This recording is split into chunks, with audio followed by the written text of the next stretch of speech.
हाय, hello, नमस्कार. काल होता 12:30चा कॉल टाईम आणि 9ची शिफ्ट होती. माझा कॉल टाईम लेट होता.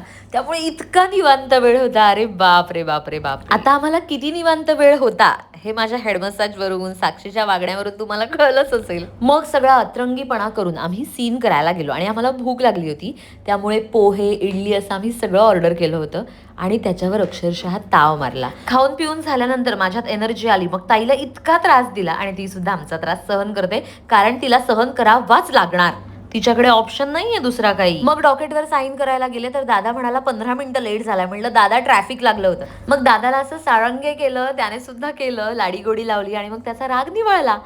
आणि मग पुन्हा सीन करायला आम्ही गेलो आणि आमचा दादा आम्हाला समजावत होता, सीन काय चालू आहे, याच्या आधी काय झालेलं आहे.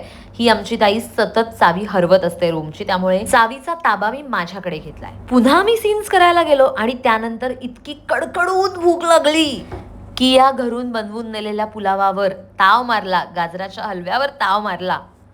मला वाटलं थोडीशी झोप मिळेल, पण कसलं काय, ताक पिऊन पुन्हा सीन्स करायला गेले. रीडिंगच्या दरम्यान आमच्या सुकन्याताईचं हे काहीतरी चालू होतं. मग सीन्स केले, स्नॅक्समध्ये बीटरूट चिप्स खाल्ले. माझं बास्केट खूप दिवसांचं आवरायचं राहिलं होतं, ते आवरलं. पुन्हा एक सीन केला आणि मग फायनली पॅकअप झाला आणि घरी आले.